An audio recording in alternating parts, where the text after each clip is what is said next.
So the question is, do you love Jesus? And since you can't answer, I'm going to say, I doubt it. Because I know you, and I know all Christians. They don't love Jesus. They do not. They love Paul. They love Peter. They love James. They love everyone else but Jesus. How do I know that? Look at their fruits. Jesus says, you can tell the tree by the fruits that it bears. A tree does not give you shit fruits and good fruit. Either a tree gives you shit fruit or a tree gives you good fruit. So, I can prove it. Let's say you're married to a wife. Women, you're going to have to go along with this one.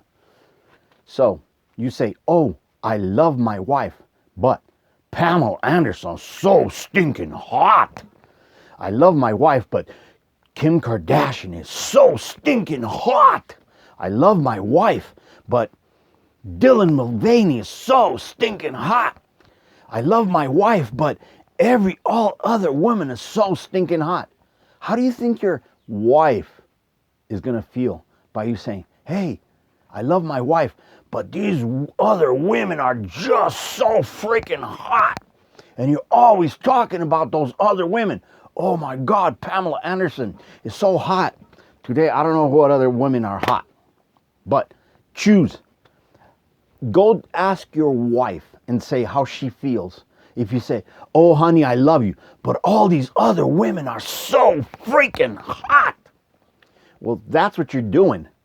See, you've been bamboozled because Jesus says, I am the only teacher. That's what Jesus says. He says, none of you are teachers. None of you are teachers except me. I'm the only teacher or rabbi. And he says, I'm the only teacher because teacher means rabbi and rabbi means teacher. So Jesus would have said, I'm the only rabbi. But since you guys don't really speak the rabbi stuff, I'm telling you, he said, teacher, I am the only teachers. All of you are just students. All of you, all other humans, Yes. So, guess what? When you say, oh, I'm quoting Paul, because Paul says, all have come short of the glory of God and da da da. That's not what Jesus said, you see? Because Paul is a Kim Kardashian to your wife. That's what he is. You're not quoting Jesus. No, you're quoting Paul. Because you actually think that Paul is so stinking hot. Everything in your church is based on that hot Paul. Whatever that hot Paul said, that's what you're going. And Jesus said, don't go to church. There's nothing for you in church. It's you go into the garden and you are with the Creator. But you say, no, Paul said, no, do not forsake the assembly of the saints in a church. Okay, try this. For 3 months. For 3 months. If you love Jesus, if you say you love Jesus, for 3 months straight, quote nothing from no one else but Jesus. Okay, go take your Bible, the four Gospels, because that's the only thing you were exposed to that has some of the stuff that Jesus said. So, take the four Gospels, and for 3 months straight, only quote Jesus. That's it. You can only quote Jesus.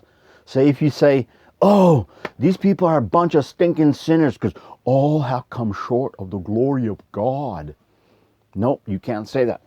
You're going to say, oh, I got to think what Jesus said. Oh, wait a minute. You guys have killed the righteous Abel, also Zechariah. You killed a righteous Zechariah between the temple and the altar, because that's what Jesus declares. that some humans are righteous.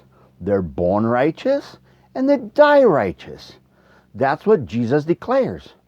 Because if you look at the Bible, Abel came after the sinning of Adam and Eve, correct? So therefore, by the Bible standards, Abel should be unrighteous. And he comes short of the glory of God. But Jesus declares that Abel is a righteous person. So that's what I'm saying. If you really love Jesus, you will quote Jesus only. And everyone else has to fall under, or in the garbage can. Because, anywho, goodbye.